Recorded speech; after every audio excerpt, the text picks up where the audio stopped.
Hey everyone, welcome in CLAT point. Exam आ रहे हैं, घबरा रहे हो, डर लग रहा है। बिल्कुल कोई बात नहीं, ये सब बहुत नॉर्मल है और सिर्फ आपके साथ नहीं, जितने एस्पिरेंट हैं सबके साथ हो रहा है। आज हम सेशन में बात करने वाले हैं कि जो ये प्रेशर आप फील कर रहे हो, जो एंजाइटी आप फील कर रहे हो, इसे कैसे डील करना है। साथ ही साथ ये जो क्लैट 2022 आ रहा है ना, इसमें अब आप क्या कर सकते हो इस एग्जाम को और पुख्ता करने के लिए कि आपको एनएलयू में एक सीट मिल जाए। तो चलिए फिर शुरू करते हैं हमारे आज के सेशन को। This is Manvendra and let's start today's session. Feeling tense before CLAT 2022। हर कोई के मन में एक ही बात चल रही है, यार मैं इतना एंजाइटी क्यों फील कर रहा हूँ, मुझे डर क्यों लग रहा है, मैं घबरा क्यों रहा हूँ। तो यार ये गलत नहीं है, सिर्फ आप नहीं घबरा रहे हो, और लोग भी जो इस एग्जाम की तैयारी कर रहे हैं ना, वो लोग भी घबरा रहे हैं। और अगर आप प्रेशर फील कर रहे हो ना, लिख लो इस बात को, you are on a right path. मैं फिर से कह रहा हूं, प्रेशर फील कर रहे हो ना, you are on a right path. Optimum performance इंसान की तभी आती है जब उसका प्रेशर हाई होता है। ये एक वेल स्टेब्लिश फैक्ट है। अगर आपके ऊपर प्रेशर ही नहीं होगा, आपको कुछ डर ही नहीं होगा, कोई प्रॉब्लम ही नहीं होगी, तो भैया आप परफॉर्म क्यों करोगे। तो अगर आप प्रेशर फील कर रहे हो, दैट मीन्स कि आपने साल भर मेहनत करी है, कुछ जितना भी समय आपने तैयारी करी है, आपने मेहनत करी है, और अब आपको उसके लिए डर लग रहा है, आपको परिणाम के बारे में सोच के घबराहट हो रही है, आप परफॉर्मेंस प्रेशर फील कर रहे हो। और ये एक वेल एस्टेब्लिश्ड फैक्ट है guys. If you are not feeling pressure ना, you are not going to perform. Optimum performance सबसे ज्यादा प्रेशर में ही आती है। ये ग्राफ आपको इसके बारे में साफ साफ समझा रहा है। इसके बाद देखिए, एक और मैंने कहावत बहुत बार सुनी है, आपने भी सुनी होगी, कि डरना मना है। आपने सुना है ना, मैंने भी सुना है। क्या डरना एक्चुअली में मना है? नहीं। इस दुनिया के सबसे बड़े बेवकूफ इंसान ने कहा है कि डरना मना है। अगर आप डरोगे ना, तो ही आप कुछ पा पाओगे। आप इसका मतलब नहीं समझ पा रहे हो, मैं आपको इसको समझाने की कोशिश करता हूं। अगर आपके मन में डर है, घबराहट है कि सिलेक्शन नहीं हुआ तो, अगर एग्जाम नहीं निकला तो, या आप उस एग्जाम के दिन को लेकर डर रहे हो, भाई आप बिल्कुल सही बात पे हो। अगर इंसान के अंदर डर नहीं होगा ना, तो भाई वो फिर कुछ काम ही क्यों करेगा। उसका जो कुछ भी अच्छी चीज अगर आप करना चाहते हो, तो आपको ये बात का डर भी होना चाहिए, अगर वो चीज नहीं होती है तो आप खो सकते हो। आप सभी ने बैटमैन मूवी देखी होगी जिसमें क्रिश्चियन बेल थे। आपको याद होगा कि जिस तरीके से वो कुएं में जब वो गिर जाते हैं और फिर वहां से निकलने की कोशिश करते हैं, तो जब जब वो रस्सी बांध के छलांग लगाने की कोशिश करते हैं एक स्पॉट से दूसरे स्पॉट पे, क्योंकि रस्सी जब आप उन्होंने एक जगह पे पहन रखी थी, दूसरे स्पॉट पे वो जंप लगाने जा रहे थे, तो अगर वो गिरते भी तो रस्सी उनको बचा लेती, वो मरते नहीं। वो कभी भी सक्सेसफुल नहीं हुए। सक्सेसफुल वो तब हुए जब उन्होंने वो रस्सी हटा दी और बिना रस्सी के जंप मारा, जिसमें अगर वो गिरते तो सीधे मर जाते। ये जिन्होंने देखी है उनके लिए, जिन्होंने नहीं देखी है, सिंपल सी बात है भाई, डरना जरूरी है। डरोगे नहीं तो फिर कुछ करोगे कैसे।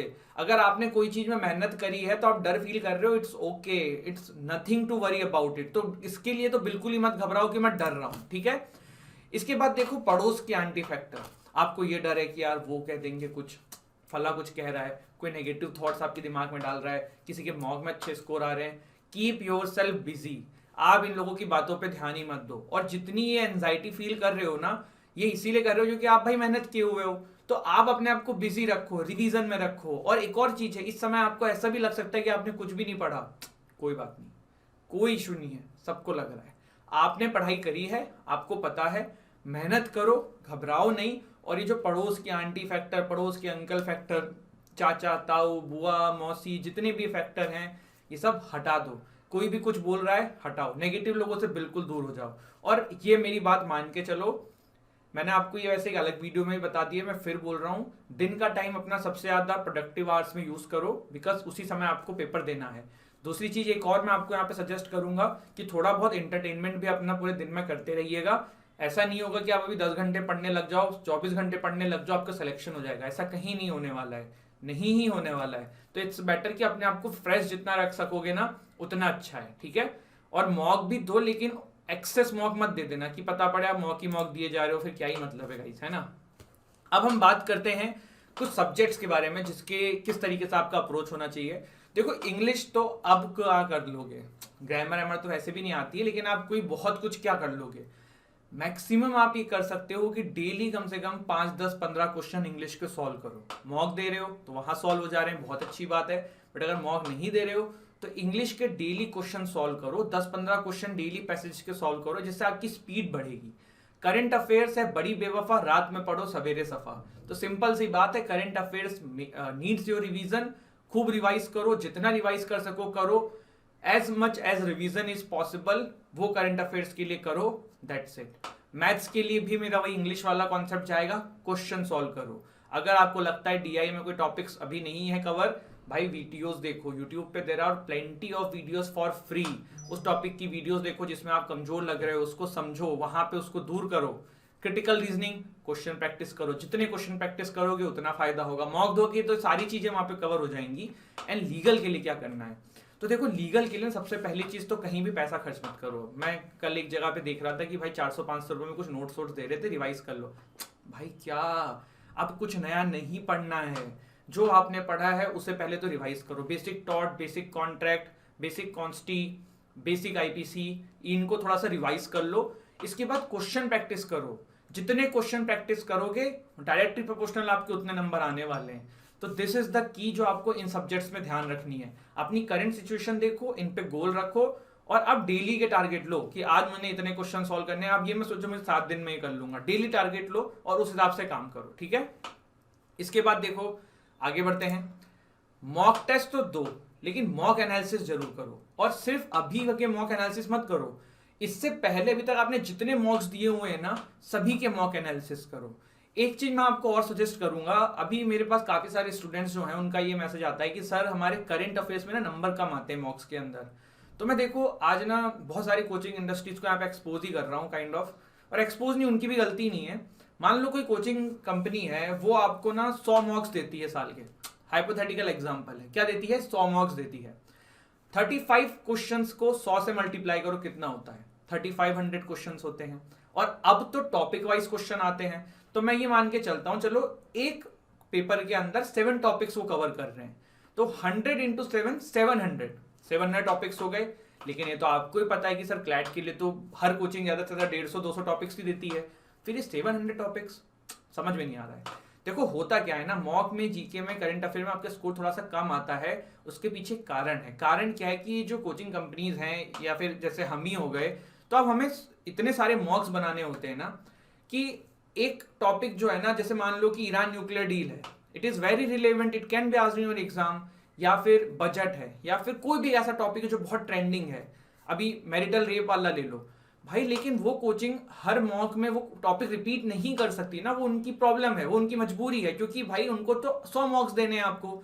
अब वो सेम टॉपिक पे क्वेश्चंस थोड़ा बना पाएंगे, और अब एक टॉपिक पे आप कितने ही क्वेश्चन बना लोगे, 8, 9, 10, 11। तो कहने का मतलब ये ना कि इसलिए आपके स्कोर नहीं आते हैं, क्योंकि मॉक के अंदर ना बहुत सारे करंट अफेयर्स के टॉपिक जो है ना बहुत रिलेवेंट आते हैं। मैं फिर से बोल रहा हूं, मॉक टेस्ट के अंदर बहुत सारे करंट अफेयर के टॉपिक्स बहुत बार इरिलेवेंट आते हैं। क्यों आते हैं? क्योंकि जो टॉपिक्स है ना इंपॉर्टेंट वाले, वो तो फिक्स हैं, वो आपके कुछ मॉक्स में कवर हो चुके होंगे।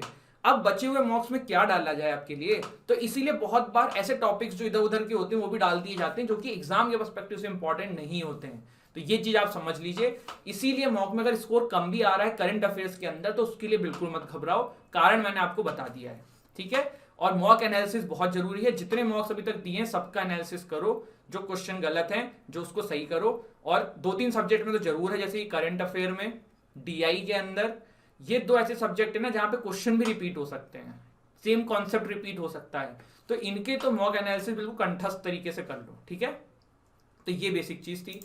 अब लास्ट में देखो मैं आपसे बोलूंगा, नहीं हुआ तो क्या, नहीं हुआ तो कोई बात नहीं, घबराना नहीं है। पहली चीज तो ठीक है, डर लग रहा है, अच्छी बात है, लेकिन अगर नहीं भी हुआ ना तो भी कोई बात नहीं।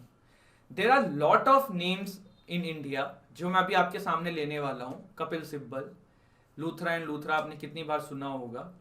इसके अलावा राम जेठमलानी, बहुत ही छोटे छोटे नाम है, लेकिन मतलब ऐसे बहुत सारे नाम है, मैंने तो 2-3 ही नाम लिए आपके सामने। देयर आर लॉट ऑफ ऐसे पीपल इन इंडिया जिन्होंने एनएलयू से लॉ नहीं करी है, तब भी वो इंडिया में बहुत अच्छा कर रहे हैं, दुनिया में बहुत अच्छा कर रहे हैं, समझ रहे हो। आपके सामने इसका बेस्ट एग्जांपल मैं अगर रख दूं, ठीक है, तो आप इसको क्रिकेटिंग वर्ल्ड में देखो। क्रिकेट के लिए सबसे अच्छी एकेडमी कहाँ होती है? दिल्ली में होती है, मुंबई में होती है। लेकिन रांची का लड़के इंडिया टीम का कैप्टन था और आज इंडिया का one of the greatest player बन के उभरा है, महेंद्र सिंह धोनी। तो कहने का मतलब है हो जाता है, उससे अच्छी कोई बात ही नहीं है। बट नहीं हुआ, इट्स जस्ट एन एग्जाम। आप एनालिस्ट के अपने सपने को आज तो अभी चलो ठीक है 5 साल के लॉ के थ्रू है, आप क्लैट पीजी बाद में कर सकते हो अगर आपका यूजी अच्छा नहीं जाता है। आप नॉर्मल कॉलेज से कर रहे हो, पीजी में एलएलएम करो, एनएलएसआईयू से करो, हैदराबाद से करो, वहां एनएलयू का पेपर दो। और अब तो ये भी एक ऑप्शन नहीं, ग्रेजुएशन कर लो, 3 साल की लॉ भी एनएलएस ने निकाल रखी है, आप उसका एग्जाम दे सकते हो। तो भाई घूम फिर के मैटर ये नहीं करता है आप आज कहाँ हो, मैटर ये करता है आज से 8 साल बाद आप कहाँ रहोगे। तो परेशान नहीं होना है। I remember when I started CLAT point, तो काफी सारे लोगों ने मुझे बहुत सारा ज्ञान दिया था, ये वो इवन अभी भी हम स्ट्रगल ही कर रहे हैं। मैं ये नहीं कह रहा हूँ कि भाई हम बहुत बड़े करोड़पति बन गए, अरबपति बन गए, बट कहने का मतलब ये है कि लोग ना ज्ञान देते हैं, लोगों का काम है ज्ञान देना, क्योंकि उनके पास खुद का कुछ काम नहीं है। जब आप खुद कुछ कर लोगे ना तो वही लोग आके आपकी तारीफ भी करेंगे। तो डोंट वरी अबाउट इट, नहीं हुआ तो कोई बात नहीं, चिल रहो। और क्लैट पॉइंट है आपके साथ, अब तो सौरभ गांगुली भी कह रहे हैं क्लैट पॉइंट है तो सब सही है, तो हम हैं। कोई भी दिक्कत हो कमेंट सेक्शन में कमेंट करिए। आप लोग मुझे इंस्टाग्राम पे बात कर सकते हैं मेरे से, मानवी20 माई इंस्टाग्राम आईडी। कोई भी टेंशन हो अपने मैसेज वहां पे ड्रॉप करना। And thank you so much guys, जय हिंद जय Bharat. The first step towards achieving your dreams is having the right coach. Get the best education with Clat Point